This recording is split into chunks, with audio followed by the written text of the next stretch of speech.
The Speaker said, and the Senate leader, why now? What happened now? Why not 1999?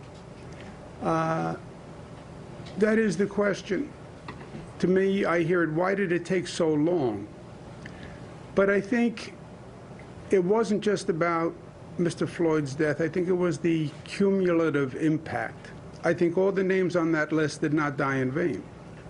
I think it took that repeated articulation to get the country to this point. Reverend Sharpton, on every one of those situations, was out there making this point all over the country, all over the country.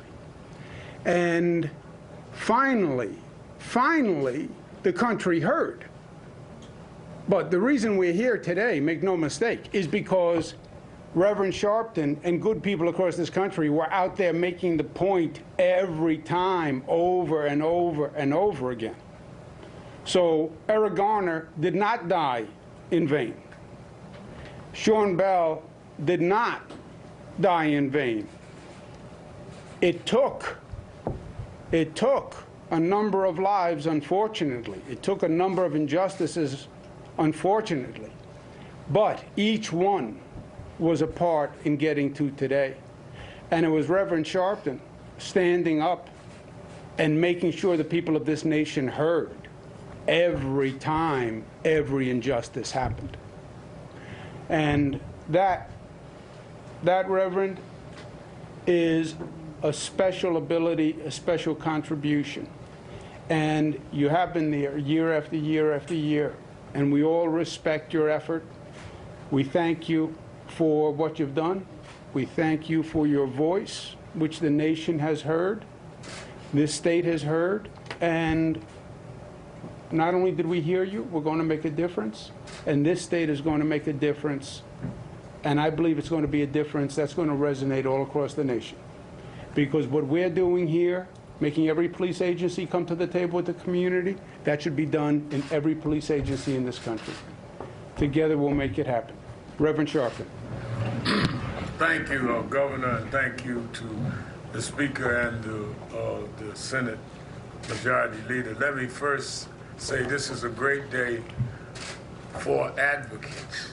And though I appreciate the Speaker's words, but as I stood on many of these marches and protests, there were many that will never sit next to the governor that marched, many that will never have their names called. And it's a great day for them, advocacy groups that are not as known as National Action Network, but advocated anyway. So I sit here for them as well. Some of us may not even get along, but it's a victory for all of us. And we must monitor to make sure that it's done. I'm glad that Hazel Dukes is here, who is going to jail with me in some of the protests around this issue. And I'm most glad for the mothers who, no matter what we do, will always have an empty seat at the family dinner table and the holidays. I talk to the mothers every holiday. I spoke at Ramali Graham's funeral. I did the eulogy. I did the eulogy at Gwen Carr's son's funeral, Eric Garner. I spoke at Sean Bell's funeral, as I did this week at George Floyd's funeral. So I've gotten to know their pain. I don't just lead the protests, but I work with the families. And it is not an issue to them. And I'm glad that we see what we see. I joined the civil rights movement as a teenager. I grew up a boy preacher in Brooklyn. When I was 13, I became part of Dr. King's branch here. We were told you start with demonstration to lead to legislation, then reconciliation. Without the legislation, the demonstration is just an exercise. We work out every morning, the governor and I. This is not exercise. It is to change things. And by signing these bills is bringing about the change.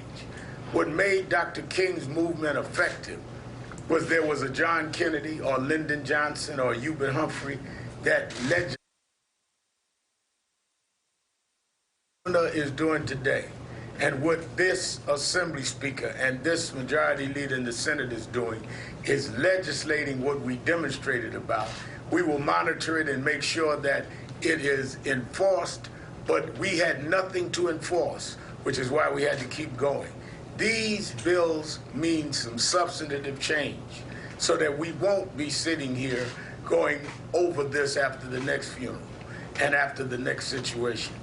Let me also say, though, about this governor, to give the executive order that he has given, let us be very clear. There's no governor in this country that has said what he said this morning. And he and I debate sometime, but he has, in many ways, done things that even I did not expect.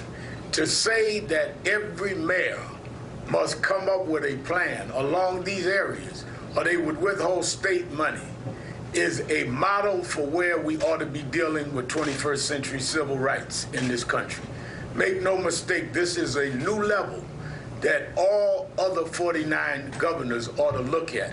Because to say that I want to see mayors deal with this and I want to see city councils deal with this is one thing. But to say we're going to hold funds means that he means it. I'm not surprised, because let me explain, even though he and I have debated on different things throughout the years, 20 years ago, when I called a march in Washington on the anniversary of the March on Washington, and Mrs. Coretta Scott King presided over that march, the widow of Martin Luther King, the only member of President Clinton's cabinet that would come to the march was Andrew Cuomo. And he stood with me when I was much fatter and much more controversial. Don't laugh, Andrew, we're on television. So he has stood with us when it was not politically wise to stand with us. As Martin III and I are doing a march this August 28th, Andrew Cuomo and I and Andrew have talked, and Martin Luther King III has come here for Andrew. He has been on these issues when he was Attorney General, when he was a cabinet member, and now is governor. But he has raised the bar on how we deal with policing with this executive order. So I was very happy to come to be part of watching him sign these laws that these mothers and these advocates and many further to the left than me would appreciate.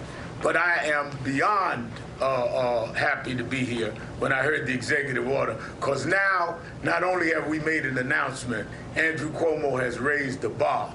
And I hope every governor in this country will be asked today whether or not they're going to do what he just did. Somebody has to raise the bar. Then we can say to the Floyd family and others that you really have seen a new day and we've turned a new way in this country.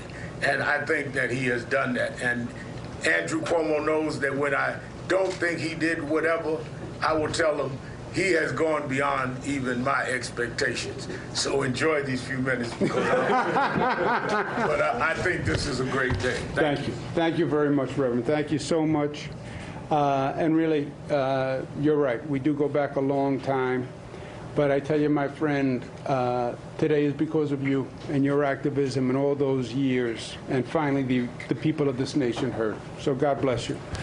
I'm going to sign the bill in this new socially distant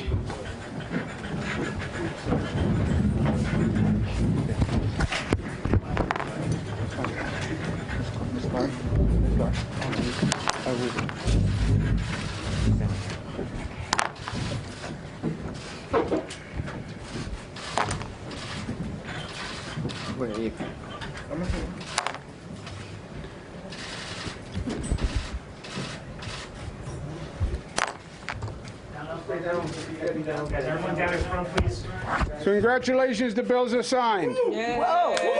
There you go, brother. Thank you. Thank you.